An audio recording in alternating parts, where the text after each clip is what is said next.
கர்த்தருடைய பரிசுத்த நாமம் மகிமைப்படுவதாக. மீண்டுமாக நம்ம மத்தேயு சுவிசேஷம் 5ஆம் அதிகாரம் திருப்பிக் கொள்வோம். 5ஆம் அதிகாரத்தில் 30ஆவது வசனத்தையும் 31வது வசனத்தை நாம் 5:30 31 அது தள்ளு சீட்டுகளை குறித்து 31 32 வாசிங்க. தன் மனைவியை தள்ளி விடுகிறவன் எவனும் தள்ளுதல் சீட்டை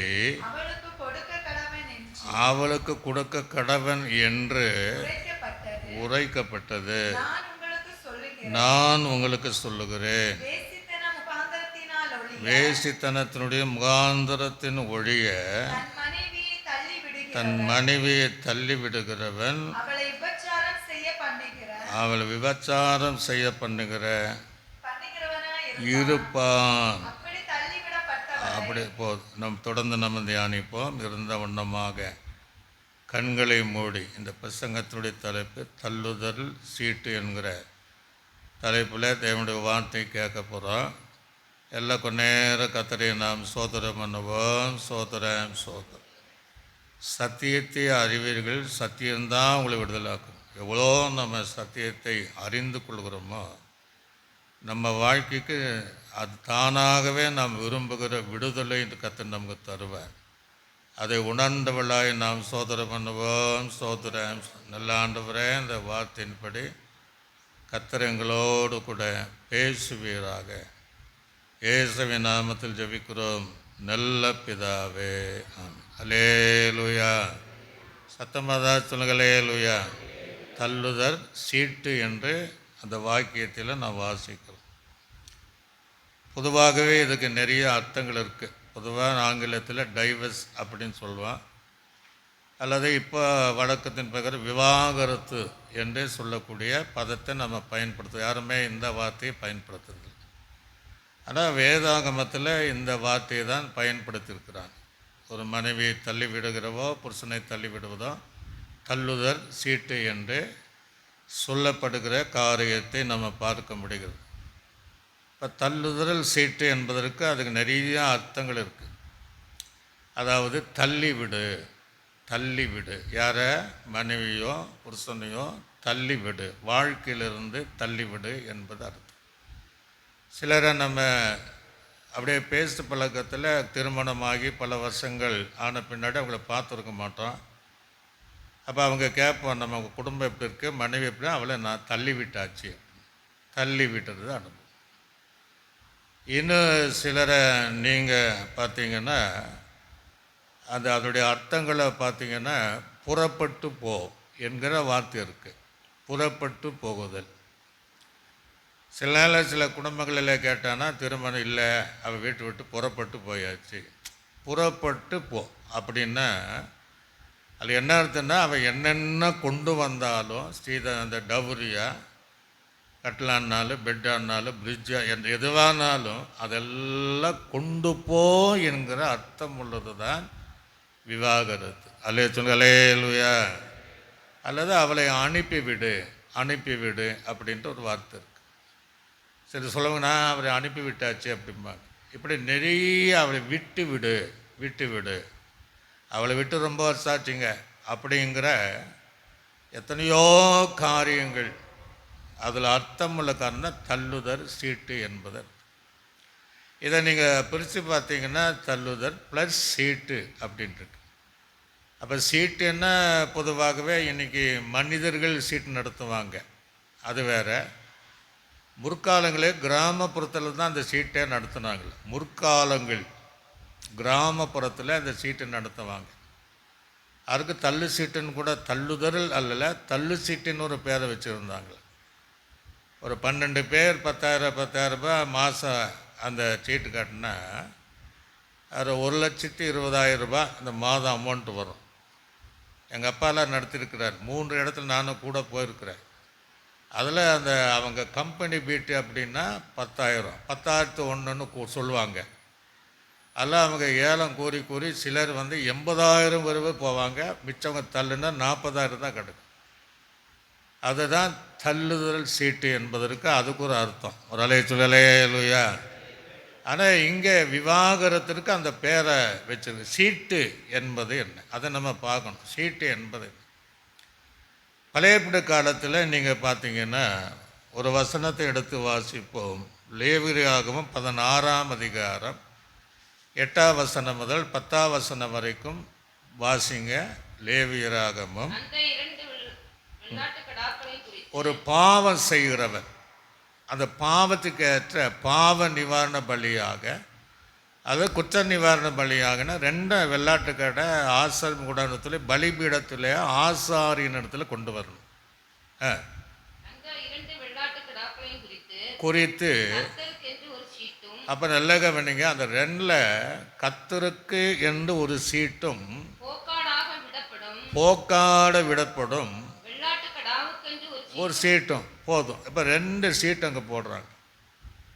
அதை குளிக்கப்படும் போது கர்த்தர் பேரில் எது வந்ததோ அது கர்த்தருக்கு விழுந்த சீட்டுன்னு அர்த்தம். 2 ஒரே சைஸாக தான் இருக்கும். அப்போ இன்னொன்று சீட்டு விடும்போது போக்காடு அப்படிங்கிற சீட்டு விடும். இப்போ ஆசாரியன் என்ன செய்வான்னா, இந்த கர்த்தருக்கு விழுந்த சீட்டின் மேலே இந்த வெள்ளாட்டுக்கடானுடைய அனைத்து காரியங்கள், அந்த காரியத்தை இந்த கர்த்தர் மேல் வைத்த சீட்டை அந்த வைத்ததில் அந்த வெள்ளாட்டின் மேல் கையை வைத்து இந்த போக்காடை விட்டுடுவான். ஒரு அலையா? அது விடுதலையாகி வனாந்தரத்தில் தன் இஷ்டம் போல் அது வாழும். என்ன அர்த்தம்னா, இதற்கு பதிலாக, இந்த போக்காடுக்கு பதிலாக இந்த கர்த்தர் மேல் விழுந்த அந்த சீட்டு இருக்கிற வெள்ளாட்டுக்காடு அதற்கு பலியாகி ரத்தம் சிந்தவேன். அலேலுயா. இதே போல் நம்ம வாழ்க்கை, நமக்கு என்ன சீட்டு விழுந்திருக்குன்னா போக்காடு என்கிற சீட்டு தான் விழுந்திருக்கு. ஆனால் நம்ம இயேசுவுக்கு ஒரு சீட்டு விழுந்திருக்கு. அதனால் நாம் சிலுவையிலே போக வேண்டியவர்கள், தண்டிக்கப்பட வேண்டியவங்க, ரத்தம் சிந்தப்பட வேண்டியவங்க, அடிக்கப்பட வேண்டியவங்க, காயப்பட வேண்டியவன் நம்ம போக்காட விட்டுட்டார். அல்லேலூயா. கையில் சொல்லுங்களேலூயா. காரணம் நமக்கு வருகிற அத்தனையும் தண்டனையும் இயேசு சிலுவையில் அவர் மேலே விழுந்த அந்த பழைய ஏற்பாட்டு காலத்தை போல நமக்காக எல்லாமே ரத்தம் சிந்தி நம்முடைய பாவத்திற்காக தண்டிக்கப்பட்டு இந்த வண்ணமாக இயேசு நமக்காக சிலுவிலே ரத்தம் சிந்தினார். அல்லேலூயா. அதனால் இது ஒரு சீட்டு வகையாய் போடுவாங்க. இன்னும் வேதாகமத்தில் நீங்கள் பார்த்தீங்கன்னா ஒரு தேசத்தை சுதந்திரமாக்குள்ள அதில் வசனம் நம்ம எடுக்க வேண்டாம், அதற்கு சீட்டு போடுவாங்க. இது இன்னும் கோத்திரத்தை சார்ந்தவனுக்கு என்று முதலாவது சீட்டு, 2வது சீட்டு குளிக்க எடுத்துட்டு யாருக்கு அந்த முதல் சீட்டு வருதோ அது அந்த பங்குக்கு. அன்றைக்கி அப்படி தான் செஞ்சிட்டே இருந்தாங்க. இந்த சீட்டு போடுதல் என்பது விரோதங்கள் வராமல் இந்த சீட்டு தடுக்கும். அல்லேலூயா. விரோதம் இருக்காது. ஒரு பொருள் கொஞ்சம் ஜாஸ்தியாக இருக்கும், இன்னொரு பொருள் கம்மியாக இருக்கும். அண்ணன் தம்பிக்குள்ளே பாக பிடிச்சான்னா நீங்கள் அவனுக்கு இவ்வளோ கொடுத்துட்டீங்க இப்படின்னு பிரச்சனைகள் வரும். அந்த சீட்டு போட்டுட்டான்னா அந்த விரோதங்கள் அதை முறிந்து இல்லாமல் போகும். இன்னொரு வசனம் சொல்லுகிறது, சீட்டு மடியில் போடப்படும், காரிய சித்தியோ கர்த்தரால் வரும். அல்லேலூயா. இப்படி இயேசு கிறிஸ்துனுடைய வாழ்க்கையில் அந்த சிலுவையில் ஒரே தையலான வஸ்திரம் எல்லாரும் துண்டு துண்டாக எடுக்க பார்த்தாங்க. சரி, அப்படி செய்வது நல்லதல்ல. அதனால் நம்ம சீட்டு போட்டு யார் பேரில் வருகிறதோ அதை நம்ம எடுத்துடுவோம். இல்லைன்னா ஆளுக்கால வெட்டியிருப்பாங்க. அதனால் அந்த சீட்டு ஒருவன் மேல் விழுந்தது. அந்த ஒருவன் இயேசுவின் வஸ்திரத்தை எடுத்துக்கொண்டார். அல்லேலூயா. ஆக புதிய காலத்தில் இன்னும் நிறையா இருக்குன்னா, யூதாஸ் இருந்த இடத்துல இன்னொருவனை கொண்டு வரணும். அதற்கு அவங்க என்ன செய்தாங்கன்னா, அவங்க தோன்றினபடி எடுக்கலை, அதுக்கு சீட்டு போட்டு தான் எடுத்தாங்க. அதை வாசி பாருங்க. அப்போஸ்தலர் நடபடிகள் 1ஆம் அதிகாரம் 23ஆம் வசனம் முதல் 26வது வசனம் வரை வாசிங்க. அப்பொழுது அவர்கள் கிறிஸ்து என்னும் மறுநாம உள்ள யுர்சோ என்ற மறுநாம உள்ள பர்சபா என்னப்பட்ட யோசேப்பு மத்திய 2 பேர் மத்தியாவும் இவங்க 2 பேரையும் நிறுத்தி எல்லாருடைய இருதயங்களையும் அறிந்திருக்கிற கர்த்தாவே, யூதாஸ் என்பவன் தனக்கு உள்ள இடத்துக்கு போகும்படி இழந்து போன இந்த ஊழியத்திலும் இந்த அப்போஸ்தலர் பட்டணத்திலும் பங்கு பெறுவதற்காக இந்த 2 பேரில் தேவரே தெரிந்து கொண்டவனை என்று ஜெபம் பண்ணி அவளை குறித்து சீட்டு மத்தியார் பேரில் வந்தது. அல்லேலூயா. அப்போ அந்த ஊழியத்திலும் அப்போஸ்தலருடைய ஊழியத்திலும் அப்படி தான் பண்ணியிருக்கிறாங்க. பிரச்சனை வரக்கூடாது. ஆக சீட்டு போடுறதுல பல காரியங்களுக்காக வேதாமத்தில் இருக்கு. ஆனால் இங்கே தள்ளுதல் சீட்டு, அதுக்கு ஒரு சீட்டு கொடுக்கணும். தள்ளுதல் சீட்டு. இந்த தள்ளுதல் சீட்டை எப்போ கொடுக்கணும் அப்படின்னா, அது வேதாகமத்தில் ஒரு முகாந்தரம் வச்சிருக்கிறார். இன்றைக்கி முகாந்தரம் இல்லாமையே டைவர்ஸ் பண்ணுறது நிறையா இருக்குது. ஒரு முகாந்தரம் இருக்காது. ஒரு முகாந்தரம் இல்லாமல் விவாகரத்து செய்யக்கூடியவர்கள் நிறைய பேர் இருக்கிறாங்க. ஏதோ வட்டத்தில் பெண்கள் கூட்டம் எனக்கு அழகான ஒரு ஸ்கிட் போட்டாங்க. எல்லாரும் உள்ளே உடஞ்சிருக்கோம்.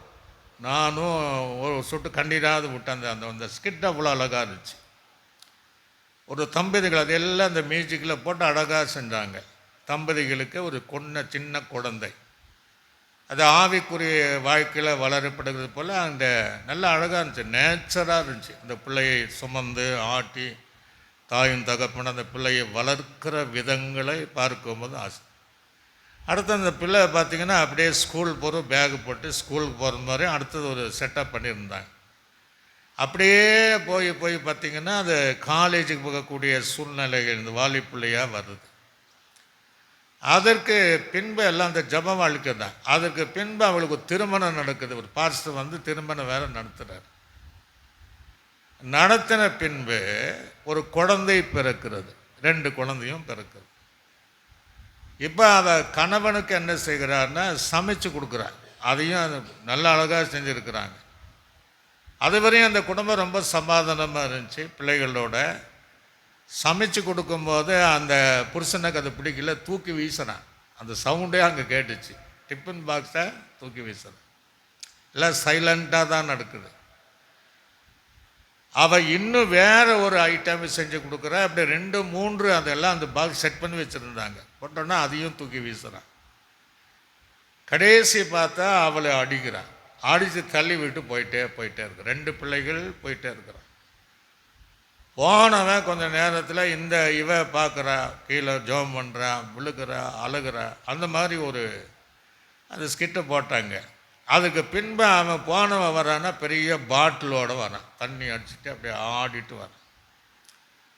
வந்து இவளை 2 அடி அடித்து தள்ளி கழுத்தில் இருக்கிற கையில் இருக்கிற எல்லாம் அந்த செயின் மோதிரம் பிடுங்கிட்டு போகிறான். அதெல்லாம் உள்ளே உடையும். அப்போ அந்த பிள்ளை கதறுது. பிள்ளைகள் கதறாங்க, போயிட்டாங்களேன்ட்டு. அந்த பிள்ளையுடைய தாய் தகப்பன் வந்து ஆறுதல் சொல்கிறாங்க. அந்த பாஸ்டர் வர சேர்ந்து அவங்க ஜெபம் பண்ணுறாங்க. அல்லேலூயா. அப்போ நல்லா இருந்த குடும்பம் ஒரு சின்ன விஷயத்திற்காக தள்ளிட்டு போகிறான். அப்படி ஜெபம் பண்ணி முடித்த உடனே அவன் மீண்டும் தேடி வருகிறான். அல்லேலூயா.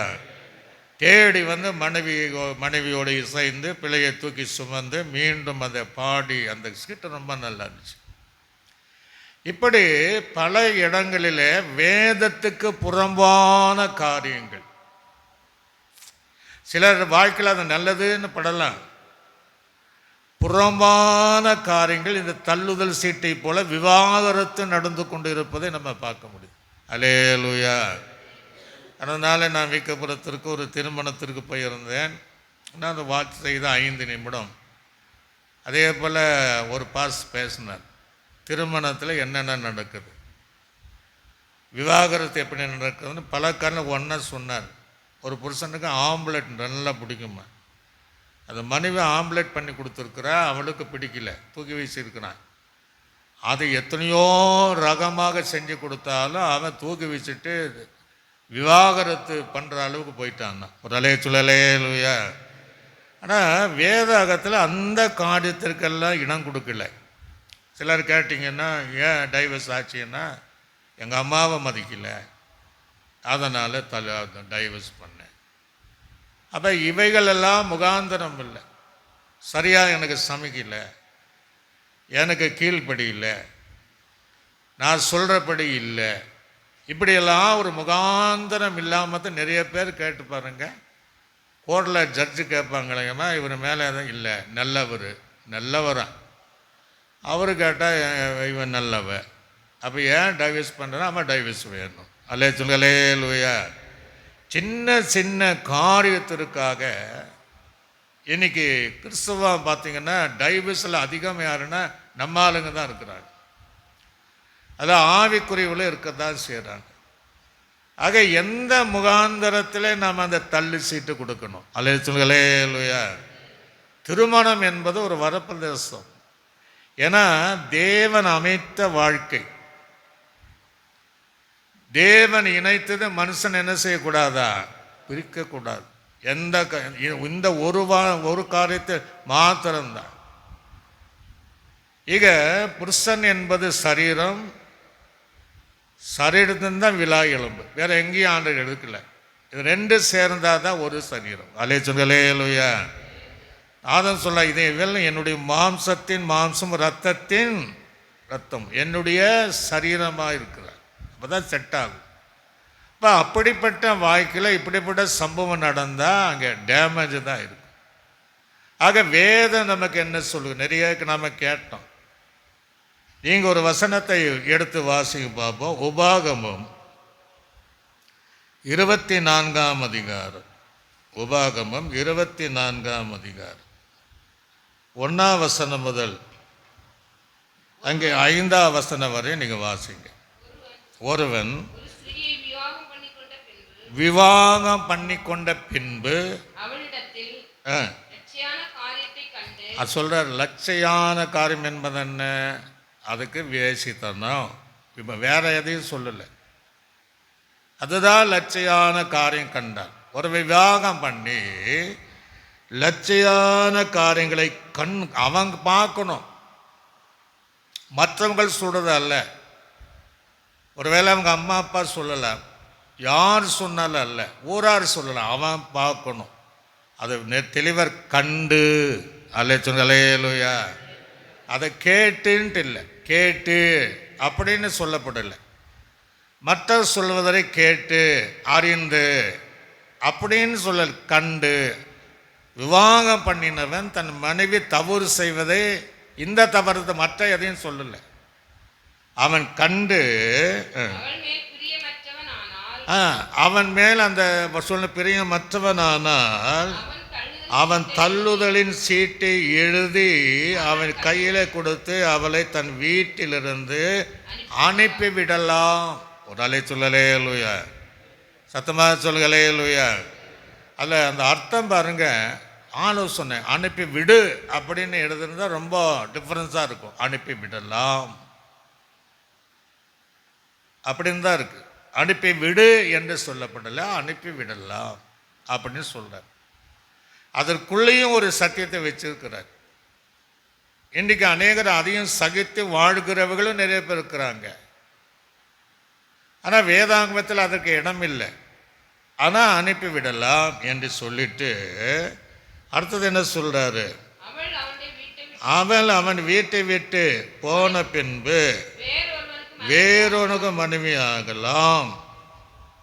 அந்த 2ஆம் புருஷன், இப்போ நல்ல கவனி, அந்த 2ஆம் புருஷன் அவனை வெறுத்து மீண்டும் அங்கே ஒரு பிரச்சனை, அவன் மீண்டும் தள்ளு சீட்டு கொடுக்குறான். தள்ளு சீட்டை எழுதி அவள் கையிலே கொடுத்து அவன் தன் வீட்டிலிருந்து அனுப்பி விட்டாலும் அந்த இரண்டாம் புருஷன் அவன் உயிரிழந்தாலும் சரி, அவன் இறந்து போனாலும் அவள் தீட்டுப்பட்டபடியினால் அவள் தள்ளிவிட்ட அவனுடைய முந்தின முதல் புருஷன்காரங்க பாருங்க, முதல் புருஷனை திரும்பவும் அவளை மனைவியா சேர்த்து கொள்ள கூடாதுங்கிற அல்லே சொல்லுங்களேலுயா. நம்ம என்ன நினைப்போம்னா, நல்ல மனுஷங்க, அந்த மனைவி எத்தனையோ தப்பு செஞ்சா, ஆனால் எத்தனையோ பேரை திருமணம் பண்ண, எல்லாம் கைவிட்டப்பட பின்னாடி முதல் புருஷனத்தில் போயிட்டான். அந்த முதல் புருஷனை ஏற்றுக்கொண்டாங்க, அவன் நல்ல மனுஷன்னு நம்ம சொல்லுவோம். அல்லே சொல்லுங்களேலுயா. அப்படி சொல்லுவோமா இல்லையா? கண்டிப்பாக நிறைய பேர் சொல்கிறாங்க. நிறைய சம்பவம் பண்ண நடக்குது. பரவாயில்ல, நல்ல ஒரு இருதயம், இத்தனை தவறு செய்தவளை ஏற்றுக்கொண்டானே, அல்லது இத்தனை தவறு செய்தவனை அவள் ஏற்றுக்கொண்டாலே உலகம் பாராட்டும்.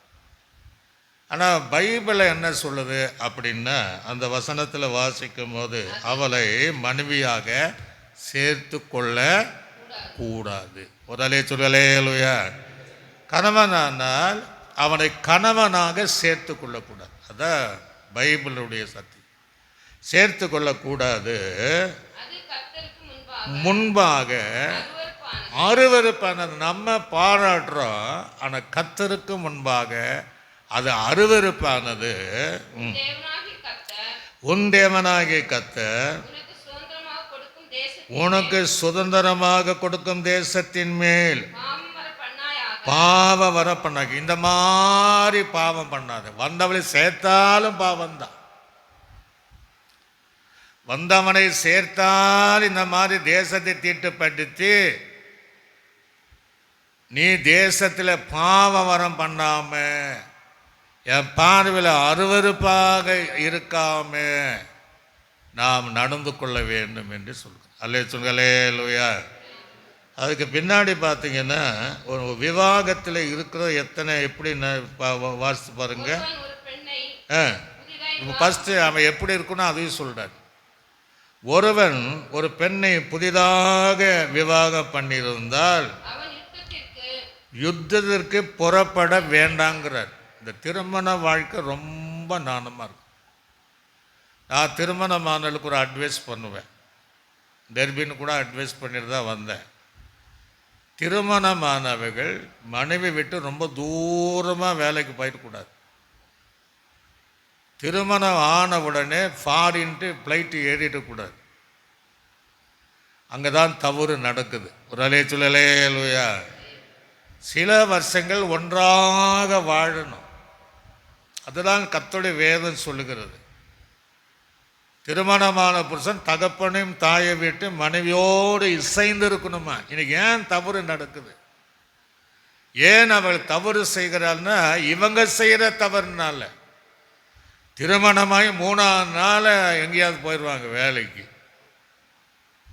அல்லது ஃபாரின் போய் 7 வருஷம் வரமாட்டாங்க. அதுபடி திருமணம் ஆகாது இருப்பது நல்லது. ஆக திருமணம் ஆன ஆண்டு சொல்றாரு, நீ யுத்தத்துக்கே நீ போக வேண்டாங்கிறார். அல்லே சொல்லலேலுயா. தேசத்தில் யுத்தம் நடக்கும், அங்கே யுத்தத்துக்கு நீ புறப்படக்கூடாது, யுத்தத்திற்கு நீ போகக்கூடாது. நம்ம இப்போ என்ன நினைப்போம், ஒரு இராணுவ வீரன் குடும்ப திருமணம் ஆகுது, ஆன உடனே அரசாங்கம் கூப்பிட்றாங்க, போன உடனே நம்ம என்ன செய்வோம்ப்பா, தேசப்பட்டிருப்பா, இருந்தால் அவனை போல இருக்கணும்பா.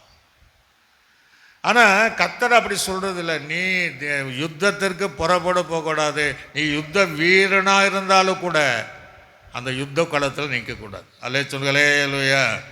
அதில் சொல்கிறார் பாருங்க, என்ன சொல்கிறாரு, யுத்தத்துக்கு புறப்பட வேண்டாம், அவன் மேல் யாதொரு வேலையை சுமத்த வேண்டாம். பார்த்தீங்களா, அந்த காலத்தை சொல்லுவாங்க, அவங்களுக்கு சும்மா ஃப்ரீயாக விடுங்க, ஒரு வேலை. இன்றைக்கெல்லாம் வேலை செய்யாமல் இருக்க முடியாது. ஆனால் அந்த நாட்களில் ஆண்ட அந்த வாழ்க்கை அழகாக வச்சிருக்கிறார். யாதொரு வேலையும் சுமத்த வேண்டாம். அல்லே சொல்லுங்களேலுயா. ஏன்னா திருமண வாழ்க்கை என்பது அவங்க மகிழ்ச்சியாக இருக்கணும், அவங்க சந்தோஷமாக இருக்கணும், ஹாப்பியாக இருக்கணும். அதுதான் கர்த்தர் விரும்புகிறார். அவங்க எந்த சூழ்நிலையும் ஒரு நிமிஷம் கூட பிரிந்திருக்கவே கூடாது. அமர்ந்து பேசி சந்தோஷமான மகிழ்ச்சியாக இருக்கணும் தான் கர்த்தர் விரும்புகிறார். கர்த்தர் அதுதான் விவாகம் என்கிற அந்த அனுபவத்தை நமக்கு தந்திருக்கிறார். அல்லேலூயா. அவர் மேலே யாதொரு அப்போ அவர் மேலேயும் யாதொரு வேலை செய்யக்கூடாது. குடும்ப வேலை சொல்லலை. சமைக்கணுன்னா சமைக்க தான் செய்யணும். சில விஷயங்கள் நம்ம உதவி செய்யணும். அது சொல்லிட்டு சொல்கிறாரு, வாசிங்க. எப்படி அதுக்கு சொல்கிறாரு, ஒரு வருஷம் பரியந்தம் தன் வீட்டில் இஷ்டப்படி இருந்து தான் விவாக பண்ண ஸ்திரீயை சந்தோஷப்படுத்துவனார். எத்தனை வருஷம் சொல்கிறாரு? ஒரு வருஷம். அல்லேலூயா. அது மனைவியை சந்தோஷப்படுத்தணுமா? மனைவி யாரை சந்தோஷப்படுத்தணும்? புருஷனை சந்தோஷம். ஆனால் இன்னைக்கு என்ன நடக்குது? அப்படி சந்தோஷப்படுத்தாம சில திருமணமான மறுநாளையே ஃப்ளைட் ஏறி போயிடுவாங்க. இன்னைக்கு இருக்கிற காலத்தில் 2 பேர் வேலை செஞ்சால் தான் நடக்கும், இல்லாமல் இல்லை. இருந்தாலும் அந்த ஒரு வருட காலமாகிலும் ஒரே வீட்டில் தங்கி இருக்க வேண்டும். அல்லேலூயா. சத்தமாக சொல்லுங்களேலூயா. எனக்கு அவசரம், நான் அங்கே ஃபாரின் போகிறேன், எனக்கு அவசரம், யுத்தத்துக்கு போகிறேன்னு சொல்லக்கூடாது. அப்படியே நம்ம உள்ளூரில் நம்ம போனாலும் காலையில் மாலையில் வருகிற அந்த சூழ்நிலை உருவாக்கி இன்னைக்கு இருக்கிற காலங்களில் அதிகமாக 2 வருஷம் கூட இருந்து மகிழ்ச்சியாக இருந்துட்டு அதற்கு பின்பு சூழ்நிலைகள் தூரமாக வேலை செய்யக்கூடிய ஒரு சூழ்நிலை ஏற்பட்டால் அப்படி செய்து அடிக்கடி சந்தித்து வாழ்வது நல்லது. அல்லேலூயா. அப்போ இப்படிப்பட்ட வாழ்க்கையில் என்ன சொல்கிறாருன்னா, இப்படி இந்த வாழ்க்கையில் வாழும்போது அந்த வசனத்தில் வாசிக்கும்போது, இலச்சையான காரியத்தை நீ கண்டால், உன் மனைவினிடத்திலோ உன் கணவனிடத்திலோ அந்த லட்சியான அந்த வேசித்தனத்தினுடைய காரியத்தை கண்டால், நீ தள்ளுதல் சீட்டு எழுதி கையில் கொடுத்து அதை வீட்டுக்கு அனுப்பிவிடலாம். அல்லேலூயா. மற்ற எந்த காரியத்திலும் சின்ன விஷயத்தில், இன்னும் சிலரை பார்த்தீங்கன்னா 10 வருஷம் ஆச்சு, ஒரு குழந்தை அவளால் பெக்க முடியல, டைவர்ஸ் பண்ணுறது. குழந்தை தருவது கர்த்தர் தான் தருவார். அல்லேலூயா. சில இந்த மனுஷனை கட்டி இத்தனை வருஷம் ஆச்சுங்க, ஒரு குழந்தை இல்லை அப்படிம்பாங்க. அதற்கு வேதம் இடம் கொடுக்கல. அது சேர்ந்து ஜெபம் பண்ணாலே கர்த்தர் அந்த பாக்கியத்தை தருவார். அல்லேலூயா. நாட்கள் மாறினாலும் தருவார் தவிர மற்ற எந்த முகாந்தரத்தினாலும் அவர்கள் பிரியாதபடி ஒன்றோடு இசைந்து அவர்கள் மகிழ்ச்சியாக இருக்கணும் தான் ஆண்டவருக்கு விரும்புகிற ஒரு காரியத்தை நாம் இந்த இடத்துல பார்க்கிறோம். மற்ற எந்த சூழ்நிலையிலும் அவர்கள் மனைவியோ கணவனையோ தள்ளிவிடக்கூடாது, விவாகரத்து செய்யக்கூடாது என்பது தான் வேதாகமத்தில் நாம் பார்க்க முடியும். ஈக யாத்திரைய புஸ்தகத்தில் நீங்கள் வாசித்து பாருங்கள், 21ஆம் அதிகாரம் 7ஆம் வசனம் முதல் 10ஆம் வசனம் வரைக்கும் வாசிங்க. ஒருவன் தன் மகளை, ஒருவன் ரொம்ப கஷ்டம், தன் மகளை வேலைக்காரியாகிய, அந்த காலம் அப்படி செய்வாங்க. ஒரு எஜமானுக்கு வேலைக்காரி விற்று போடுவாங்க, பைசா வாங்கிடுவாங்க. விற்று போட்டால் வேலைக்காரன் விடுதலை பெற்று போவது போல அவள் போகக்கூடாது. அவளுக்கு சொல்லிட்டு அடுத்த ஒரு காரியம் போகக்கூடாது. அவள் தனக்கு நியமித்து கொண்ட அவள் எஜமானுடைய போன இடத்துல எஜமானுக்கிட்ட நல்ல நடத்தையாக இருந்தால், பிரியமாக இருந்தால், அவள் பார்வைக்கு தகாதவாய் போனால் அவள் நீக்கப்படலாம். ஒரு வேலை இஷ்டப்பட்டுச்சுன்னு வாசிச்சு பாருங்க. அவளுக்கு துரோகம் பண்ணி விற்று போட அதிகாரம் இல்லை. இப்போ அவளுக்கு இஷ்டப்பட்டு நல்லா இருந்தா அவள் தன்னுடைய எஜமான் தன்னுடைய பரவாயில்ல, இவளை மகனுக்கு கட்டி கொடுத்துடலாம், தன் மகனுக்கு அந்த பெண்ணை விவாகம் பண்ணினால் நியமித்திருந்தால் ஆனால் தன் குமார்த்திகளை நடத்துவதை போல அவளை ஒரு அலை சொல்லலேலுயா. எவ்வளோ அழகாக சொல்றார். திருமணம் ஆன அந்த மகள் இந்த பக்கம் வரும்போது அவர்கள் அந்த பெண்ணை தன்னுடைய சொந்த குமார்த்தியை போல தன் சொந்த பிள்ளையை போல நேசிக்கணுமா. அல்லேலூயா. இப்போ அது நேசிக்காதனால தான் பிரச்சனை. மருமகள் அப்படின்னு ஒரு பேர், மறு எடுத்துட்டு மகள் ஸ்தானத்தில் வைக்கணும். அப்படியும் அந்த குடும்பத்தில் வரக்கூடிய சொல்ல அழகாக தன் குமார்த்தியை போல, அப்போ தன்னுடைய பிள்ளைக்கு என்னென்ன செய்கிறானோ அதே போல தன் மகனுடைய மனைவிக்கு இந்த வேலைக்கார பொண்ணு தான் அத்தனையும் வேலைக்காரி போல நடத்தாம அவளை தன் சொந்த குமார்த்தி போல் நடத்துவதை போல அவளுக்கு நடக்கணும். அல்லேலூயா. அப்படி இருக்கிறாங்கன்னா இருக்கிறாங்க. எங்கள் அம்மா அப்பா அப்படித்தான் இருந்தாங்க, நாங்களும் அப்படித்தான் இருந்தோம். அதாவது அப்படிதான் இருக்க வேண்டும் என்று வேதம் சொல்கிறது. இப்போ அந்த இடத்துல இந்த தள்ளுதல் சீட்டு வராது, விவாகரத்து வராது, டைவர்ஸும் வராது. அல்லேலூயா. இப்போ அதுக்கு பின்னாடி ஒரு காரியம் சொல்றார், வாசித்து பாருங்க. அவன் வேறொரு பெண்ணை கொண்ட விவாகம் பண்ணினால், இவன் மேல இல்லை, அவன் பண்ணினால் இவளுக்குரிய அன்ன வஸ்திரத்தை விவாக கடமையை ஆகிய இவைகளில் குறைவு செய்யாமல் இருப்பானார். அல்லேலூயா.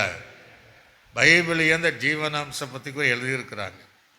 அன்னவசரம் என்பது அதுதான், அன்னமும் வசரம். அல்லேலூயா. அப்போ நீ தள்ளிவிட்ட உன்னுடைய மனைவிக்கு அன்னவசரம் விவாக கடமை, அவளுக்கு செய்ய வேண்டிய, அதாவது அவள் கொடுக்க வேண்டிய மாதந்தோறும் அல்லது ஒவ்வொரு நாளோ வருஷந்தோறும் கொடுக்க வேண்டியவைகளை குறைவில்லாமல் கொடுக்கணுமா. அல்லேலூயா. நிறைய பேர் அது திருமணம் ஆகாத பெண்ணுக்கு தான் அது சொல்கிறார்.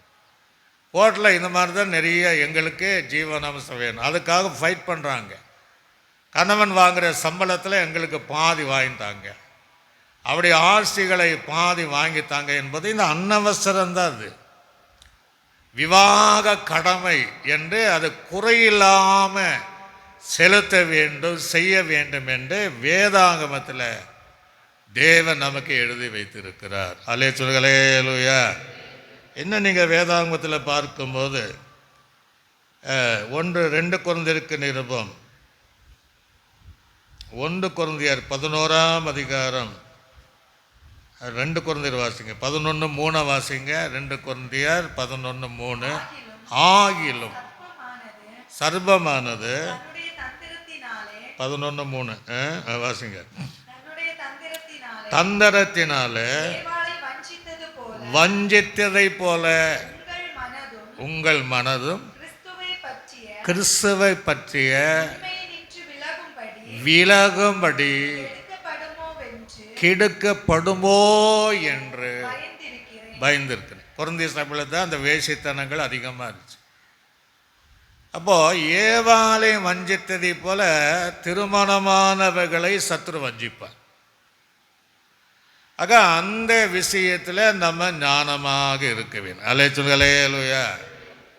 அவனுக்கு என்னன்னா தேவனால் ஏற்படுத்தப்பட்ட குடும்பம் நல்லா இருக்கக்கூடாது.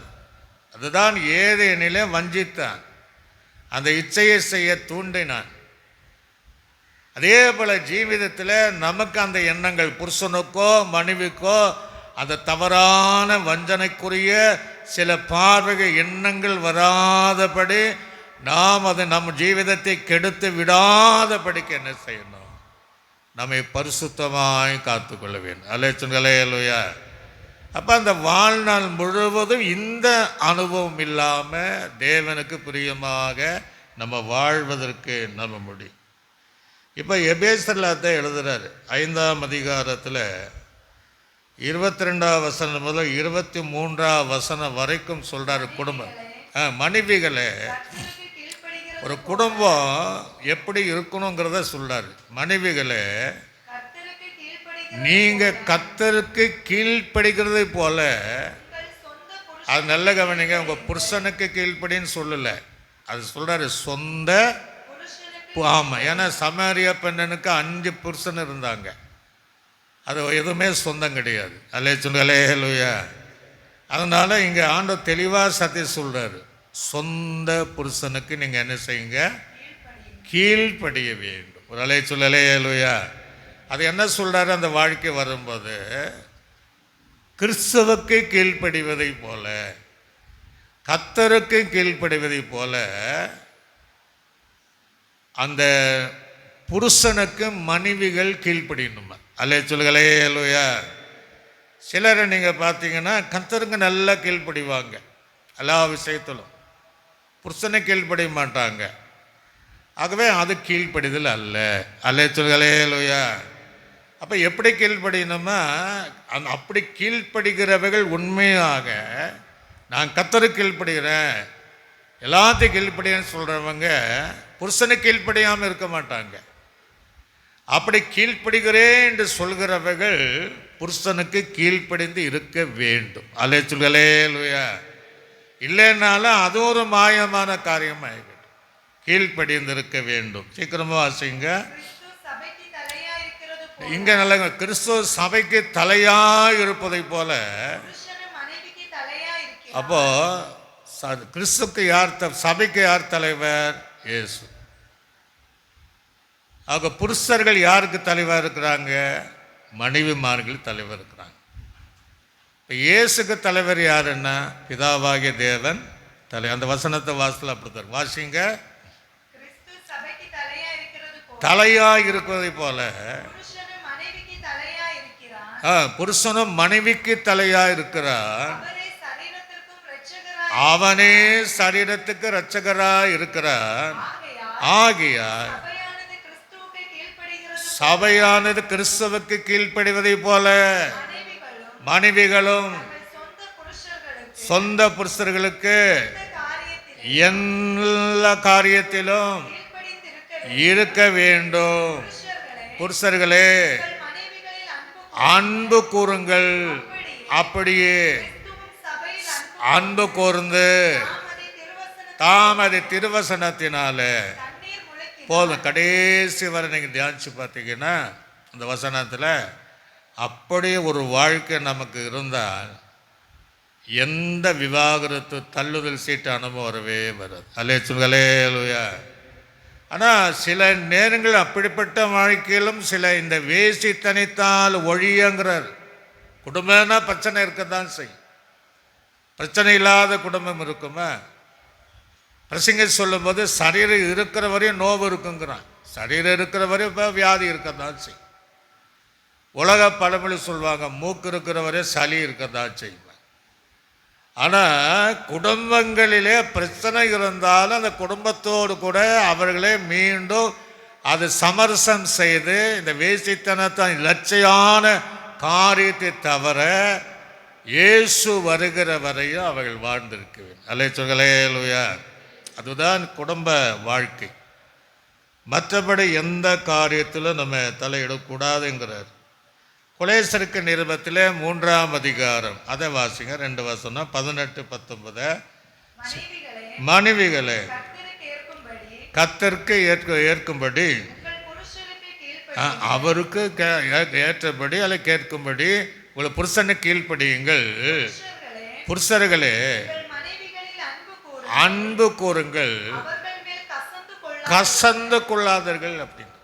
சில நேரங்களில் வந்து அப்படியே கோபத்தை எழுப்பி அப்படியே கசப்ப அவங்களையும் பத்திரமா வச்சுக்கணும். 2 சொல்றாரு, கசந்து கொள்ளாதீர்கள். நிறைய இடத்துல பிரச்சனை இருந்தால் பிரச்சனை. இப்படி வரவர்கள் டைவர்ஸ் பண்ணிடுறாங்க. அதற்கு வேதாகமத்தில் இடமே இல்லை. அல்லே சொல்லுங்களே ஹல்லேலூயா. ஆகவே சின்ன சின்ன விஷயத்தை நம்மளே சரி பண்ணி இந்த குடும்ப கத்த தந்த குடும்பங்க, அது குருடனோ பார்வை உள்ளவனோ முடவன் இல்லையோ அதுதான் வாழ்நாள் முழுவதும். அல்லே சொல்லுங்களே ஹல்லேலூயா. எந்த ஒரு அர்ப்பணிப்பு இருக்கும்போது நிச்சயமாகவே அந்த அந்த வெற்றியின் குடும்பமாக தேவனால் ஆசீர்வதிக்கப்பட்ட குடும்பமாக அங்கே வாழ்வதற்கு அது உதவும். இப்போ 1 பேதுருல 3ஆம் அதிகாரம் அதை வாசிப்போம். 5ஆம் வசனம் முதல் 7ஆம் வசனம் வரையும் நீங்கள் வாசிங்க. 1 பேதுரு 3ஆம் அதிகாரம். இப்படியே பூர்வத்தில் தேவனிடத்தில் நம்பிக்கையாக இருந்த, பூர்வத்தில் பரிசுத்த சொல் நம்பிக்கையாக இருந்த அவங்க பேர் பாருங்க, என்ன ஸ்ரீயா? பரிசுத்த ஸ்ரீ. நமக்கு அந்த பேர் இருக்கு, பரிசுத்த ஸ்ரீ. ஸ்ரீகளும் தங்களுடைய புருஷனுக்கு கீழ்ப்படிந்து தங்களை அலங்கரித்தார்கள். அந்தபடியே சொல்லி கீழ்ப்படிந்திருந்தார். போதும். அப்போ என்ன சொல்கிறாருன்னா, பழையப்படி காலத்தில் பரிசுத்த சகோதரிகள் புருஷனுக்கு கீழ்ப்படிந்து அந்த கீழ்ப்படிதல் தான் அவங்களுக்கு அலங்காரமாக இருந்துச்சு. அலேலுயா. இன்றைக்கி நிறையா பேர் பார்த்திங்கன்னா 100 பவுன் எடை போட்டு அப்படியே அனுப்புவாங்க. 100 சிலர் 200 போடுவாங்க. இதுதான் அலங்காரம் என்று. ஆனால் தேவனுடைய பார்வையில் அது அலங்காரம் இல்லை. அது இருந்தாலும் அவங்க உலக பிரகாரம் செய்தாலும், ஆனால் என்ன சொல்கிறான்னா, அவளுக்குள்ளே இருக்கிற கீழ்ப்படிது தான் அலங்காரம். அதை சொல்லலேலுயா, சத்தமாக சொல்லலேலுயா. அந்த கீழ்ப்படிதல் தான் அந்த அலங்காரம் உள்ள குடும்பத்தில். வேறு எந்த முகாந்தரத்தின் வழியாக அல்ல, இந்த லட்சியான காரியம் மாத்திரம் அவனோ அவளோ கண்டால் அவங்களுக்கு அந்த தள்ளுதல் சீட்டு கொடுக்கலாம் என்று வேதம் சொல்லுகிறது. இப்போ நீங்கள் மத்திய சுவிசேஷம் அந்த 5ஆம் அதிகாரம் அந்த 31, 32 சீக்கிரமாக வாசிங்க. சில வசனங்களை என்னமா, தன் மனைவி காரணம் இல்லாமல், முகாந்தரம் இல்லாமல், வேசித்தனம் இல்லாமல் தள்ளிவிடுகிற எவனும் அந்த காரணம் கொடுக்க கடவன் என்று உரைக்கப்பட்டது. நான் ஆண்டு சொல்றாரு, நான் தெளிவாக சொல்றேன், சத்தியத்தை சொல்றேன். நான் உங்களுக்கு சொல்லுகிறேன், வேசித்தனத்தின் முகாந்தரத்தில் ஒழிய தன் மனைவியை தள்ளி விடுகிறவன் அவளை விபச்சார பண்ணுக செய்கிறவனாக இருப்பான்னு சொல்லிட்டார். அல்லே சொல்லுகலேலுயா, சத்தமாக சொல்லுகலேலுயா. அப்போ அவங்க என்ன நினச்சாங்கன்னா, எந்த முகாந்தரமான தள்ளிவிட்டு வேற கட்டினா அவங்க நினச்சாங்க. ஆண்டவர் வெளிப்படையாக சொல்லிட்டார், சத்திய சொல்ல அப்படி கிடையாது. வேசித்தனத்தின் முகாந்தரத்தினுடைய மற்றபடி நீங்கள் தள்ளி சீட்டை கொடுக்கக்கூடாதுன்ட்டு, டைவர்ஸ் பண்ணக்கூடாது. அப்படியே நீ தள்ளிவிட்டால் நீதான் அவளை விபச்சார செய்யக்கூடிய காரியத்தில் நடத்துறதுக்கு நீதான் எதுவாய் இருப்பான்னு சொல்லிட்டார். வாசிங்க அந்த வசனத்தை வாசி. அப்படியே தள்ளிவிடப்பட்டவனை விவாகம் பண்ணுகிறவன் அவனும் விபச்சார, புதிய அப்படி கொண்டு வந்துட்டார், விபச்சார செய்கிறவனாய் இருப்பான் அப்படின்னு வர. ஆக தள்ளுதல் சீட்டு என்பது வேசித்தனத்தின் ஒழிய கண்ணார அந்த பாவத்தை கண்டால் ஒழிய எந்த முகாந்தரத்தினால. சில வீட்டிலலாம் பார்த்தீங்கன்னா டவுரி பிரச்சனை. நீ வீட்டில் போய் வாங்கிட்டு இல்லைன்னா வீட்டுக்கே போயிடு அப்படின்ட்டு நிறைய காரியங்கள் இந்த விவாகரத்து நடப்பதை நமக்கு தெரியும். ஆக இவைகள் அல்லங்கிறார், இவைகள் அல்ல. அந்த ஒரு காரியத்தை தவிர எந்த காரியத்தினாலும் அதை செய்யக்கூடாது என்று கர்த்தருடைய வேதம் சொல்லுது. மார்க் சுவிசேஷம் வாசி பாருங்க, 10ஆம் அதிகாரம் 1ஆம் வசனம் முதல் 12ஆம் வசனம் வரை சீக்கிரமாக வாசிக்க. அவர் அவ்விடம் எழுந்து யோர்தானுக்கு அக்கறையுள்ள தேசத்தின் வழியாய் வந்தார். வந்தார்கள். படியே மறுபடியும் போனினார். இப்ப நல்ல வழக்கமா அவர் செய்தார். இப்போ அந்த பரிசேயர் அவரை சோதிக்க வேண்டும் என்று அவரிடத்தில் வந்து புருஷனானவன் மனைவியை தள்ளி விடுவது நியாயமா அப்படின்னு கேட்குற ஒரு கொஸ்டின். ஒரு மனைவியை எந்த விஷயம் இல்லாமல் அவங்களுக்குள்ளே என்னன்னா, பழைய ஏற்பாடு போலயே நம்ம மனைவி தள்ளிட்டு நிறைய பேர் கல்யாணம் பண்ணல அப்படிங்கிற அந்த பரிசையனுடைய எண்ணம் பழைய ஏற்பாட்டில் நடந்தது. கர்த்தர் அதை அனுமதித்தார். நிறைய பேர் திருமணம் பண்ணாங்க. புதிய காலத்தில் அது அனுமதி கிடையாது. ஒருவனுக்கு ஒருத்தி அல்லது ஒருத்திக்கு ஒருவன் தான். அல்லேலூயா. ஒருவேளை இந்த முகாந்திரம் அல்லது மரித்து போனால் இன்னொரு விவாகம் செய்யலாம் என்பது வேதத்தின் சத்தியம். ஆனால் அவரை சோதிக்கும்படியாக வாசிங்க. அவர் பிரதித்திரமாக மோசே உங்களுக்கு கட்டளை இட்டிருக்கிறது என்ன என்று கேட்டார். அதற்கு அவர்கள் தள்ளு சீட்டை எழுதி கொடுத்து தள்ளிவிடலாம் என்று மோசே உத்தரவு கொடுத்திருக்கிறார் என்றார். இயேசு அதற்கு பிரதித்திரமாக, அது உங்க இருதயம் கடினதுனால அப்படி சொல்லிட்டேன், உங்களுக்கு இருதய கடினத்து நிமித்தம் அப்படி சொல்லியிருக்கிறார்.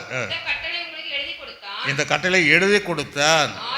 ஆகிலும் ஆதியிலே மனுஷனை சிருஷ்டித்த தேவன் அவளை ஆணும் பெண்ணுமாக உண்டாக்கினார். இது நிமித்தம் புருஷனானவன் தன் தகப்பனையும் தாயை விட்டு தன் மனைவியோடு இசைந்து இருப்பார். அவர்கள் இருவரும் ஒரே மாம்சமாய் இருப்பார்கள். இவ்விதமாய் அவர் இருவராயிராமல் ஒரே மாம்சமாய் இருப்பார்கள். ஆகையால் தேவன் இணைத்ததை பிரிக்காதிருக்க கடவனுங்கள். அல்லேலூயா. எதை மனுஷன் எப்படி பிரிக்கிறான்? விவாகரத்தினால, தள்ளுதல் சீட்டத்தினால, டைவர்ஸ்னால. அதை பிரிக்கக்கூடாது இருப்பானா அப்படி சொல்லிட்டாரு. அப்போ அதுக்கு தான் சொல்கிறாங்க, அப்படின்னா விவாகம் பண்ணாமல் இருப்பதே நல்லதுன்னாங்க. ஆண்டு சொன்னார், மற்றவங்களது வசனத்தை ஏற்றுக்கொள்ள மாட்டாங்க, வரம் பெற்றவர்கள் மாத்திரம். அல்லேலூயா.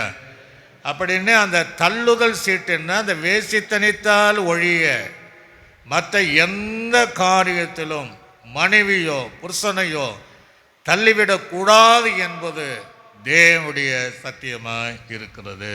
அல்லேலூயா. லூகாஸ் விசேஷம் 16ஆம் அதிகாரம் 18ஆம் வசனத்தை சீக்கிரமாக வாசிங்க. லூகாஸ். தன் மனைவியை தள்ளிவிட்டு வேறு ஒருத்தி விவாகம் பண்ணுகிறவன் அவனை விபச்சாரம் சொல்லிட்டு விபச்சாரம் செய்கிறார். புருஷனாலே தள்ளிவிடப்பட்டவளை விவாகம் பண்ணுகிறவனும் அப்படின்னு சொல்லி விபச்சாரம் செய்கிறான் அப்படின்னு ஆண்டு தெளிவாக சொல்றார். அல்லேலூயா. ஆக அந்த முகாந்தரத்தின் ஒழிய எந்த காரியத்திலும் வேதம் சொல்லுகிறது தள்ளிவிடக்கூடாது. அல்லேலூயா. நிறைய பரிசுத்தவான்கள் தள்ளி விடுறாங்க, நிறைய தேவ பிள்ளைகள் தள்ளி விடுறாங்க, ரெண்டாவது திருமணத்தை பண்ணுகிறாங்க. நிறைய பிரச்சனை நம்ம அறியும், ஆனால் அது செய்யக்கூடாது அப்படிங்கிற. நேற்று கூட சம்மந்தப்பட்டமாக வாய்ஸ் மெசேஜில் ஒரு பெண் எனக்கு வாய்ஸ் மெசேஜில் போட்டாங்க, கணவன் வேறு பொறுத்தியோடு போயிட்டா பாஸ்டர் அப்படின்ட்டு பிளேஸ்மெண்ட் சொல்லியிருக்காங்க, வரணும். இத்தனைக்கு ஊழியக்கார குடும்பம். ஆக இப்படி நிறைய காரியங்கள் வேதாகமத்தில் இருக்கு. உலகத்தில் அந்த பிரச்சனையை செய்கிறவர்கள் நிறைய பேர் இருக்கிறாங்க. ஆக அதிலிருந்து அவர்கள் மனம் திரும்பி வேறு எந்த முகாந்தரத்தினால விவசாயத்தில் அதையெல்லாம் தள்ளிவிட்டு மனைவினிடத்திலோ கணவனிடத்திலோ அவர்கள் சேர்ந்து தேவனுக்கு பிரியமாய் வாழ வேண்டும். அல்லேலூயா. அப்போ இந்த வேசித்தனை என்ன சொல்கிறாருன்னா, கணவனுக்கோ மனைவிக்கோ துரோகம் பண்ணி இன்னொருவரோடு செய்வது வேசித்தனங்கிறார். இதே போல தான் கர்த்தரும் நமக்கு தள்ளு சீட்டு கொடுத்துருவார். அந்த தேவனை தவிர அவர்தான் மணவாளன், நம்ம மணவாட்டி. நம்ம ஆட்டுக்குட்டியானுடைய கல்யாண மனைவி அப்படின்னு பைபிள் இருக்குது. அப்போ நாமும் அவருக்கு துரோகம் செய்து இன்னொரு ரூட்டாக போனான்னா அதுவும் வேசித்தனம் தான் சொல்கிறார். அல்லேலூயா. யூதர்கள் அப்படித்தான் இருந்தாங்க, இஸ்ரவேல் அப்படித்தான் இருந்தாங்க. சமாரியா ஜனங்களும் பின்வாங்கி போய் ஆராதிக்க டைம் ஆச்சு, ஆராதனையே விட்டுட்டாங்க. அதனால தேவன் அவர்களை தள்ளுதல் சீட்டை போல அவர்கள் தள்ளினார் என்று வேதம் சொல்கிறது. அல்லேலூயா. சீக்கிரமாய் வசனத்தை நம்ம வாசிப்போம். ஏசாயாவின் தீர்க்கதரிசி புஸ்தகம் 1ஆம் அதிகாரம் 50ஆம் அதிகாரம் 1ஆம் வசனம் முதல் 11ஆவது வசனம் வரைக்கும் வாசிங்க. கர்த்தர் சொல்கிறார்,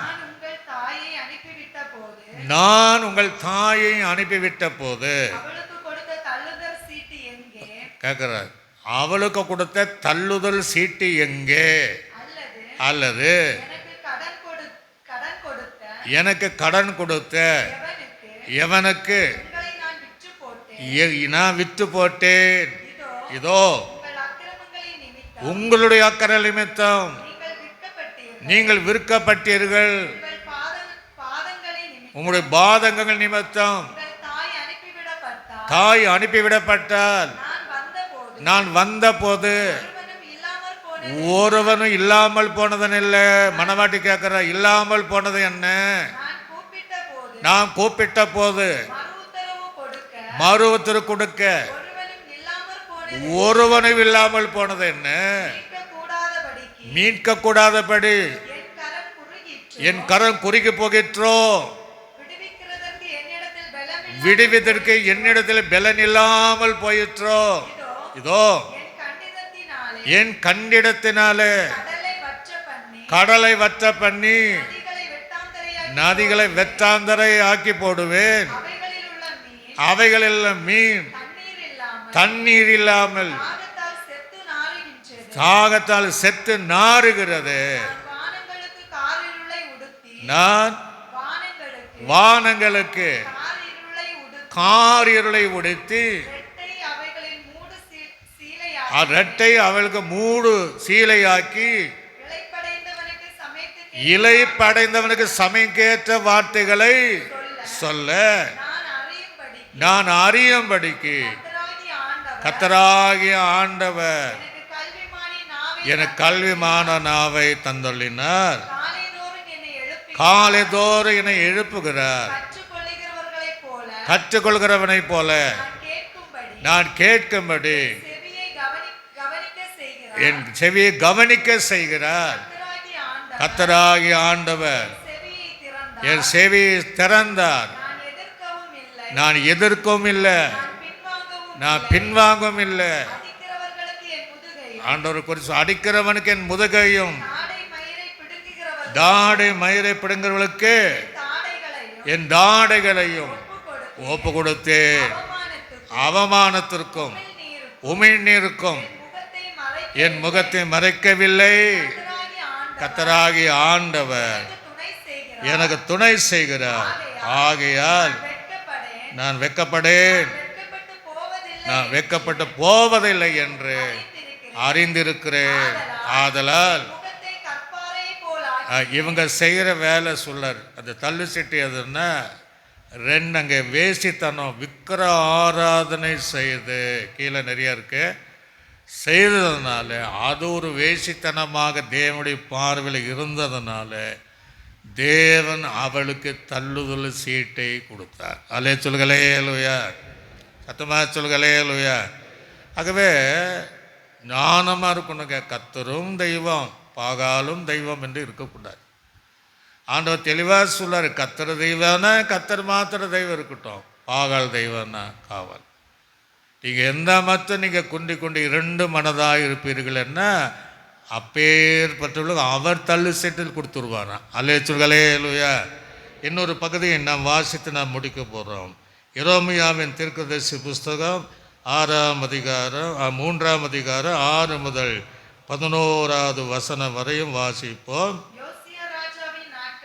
யோசியாவின் ராஜ்யம் நாட்களிலே கர்த்தர் என்னை நோக்கி, பார்த்தீங்களா, சீர்கெட்ட இஸ்ரவேல் என்பவள் ரெண்டு பேரையும் யூதா இஸ்ரவேலையும் சகோதரி என்று வர்ணிக்கப்பட்டு தான் சொல்றாரு. சீர்கட்டு போன இஸ்ரவேல் என்பவள் செய்ததை கண்டாயா? அவள் உயரமான சகல மலைகளின் மேலும் பச்சையான சகல மரத்தின் கீழே போய், யாரு? இஸ்ரவேல் ஜனங்கள் சொல்றாரு, கீழே போய்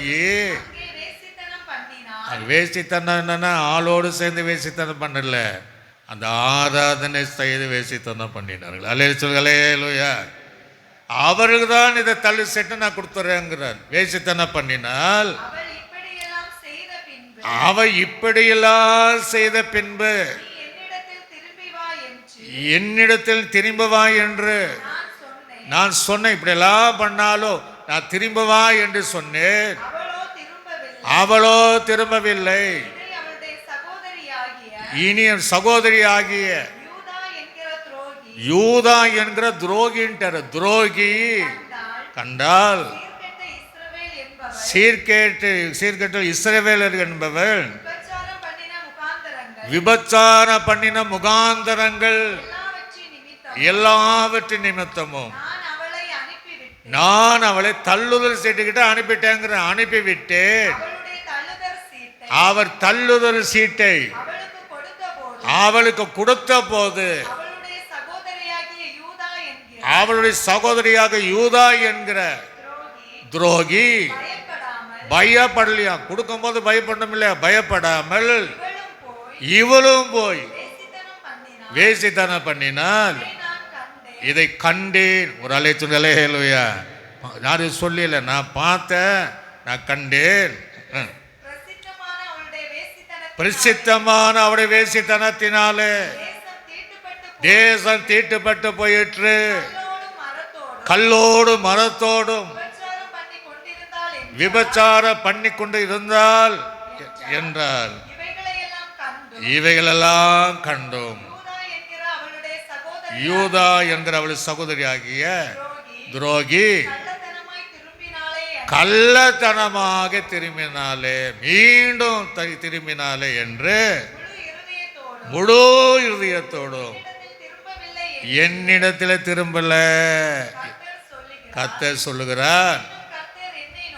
கர்த்தர் பின்ன என்னை நோக்கி, யூதா என்கிற துரோகி பார்க்கிலும் சீர்கேட்ட என்கிற இஸ்ரவேல் என்பவள் நீதி உள்ளவள் ஆக்கினார். பாவம் சென்று நீதி உள்ளவளாக அவளை மாயமலமாய் தன்னை மாற்றினார். நீ போய் போகும். அப்போ இவ்வளோ காரியங்கள் கீழே நீங்கள் வீட்டில் வாசித்து பாருங்கள். இன்னும் நீங்கள் வேதாகமத்தில் இதை குறித்து நீங்கள் சமரியா குறித்து வாசித்தீங்கன்னா 1 ராஜாக்கள் 12ஆம் அதிகாரம் அதில் 25ஆம் வசனம் முதல் 13ஆம் அதிகாரம் 34 வசனம் வரையும் சமாரிகள் தேவனை ஆராதித்தவர்கள் தேவனை ஆராதிக்கல, விக்கிரங்களை ஆராதித்தார்கள். தேவன் அவளுக்கு தள்ளுதல் சீட்டை கொடுத்தார். அல்லேலூயா. எத்தனையோ முறை அழைச்சார். அதே போல தான் ஜீவிதத்தில் இருந்தாலும் அந்த தவறு செய்யக்கூடாது என்பதை கர்த்தர் அழைக்கிறார்.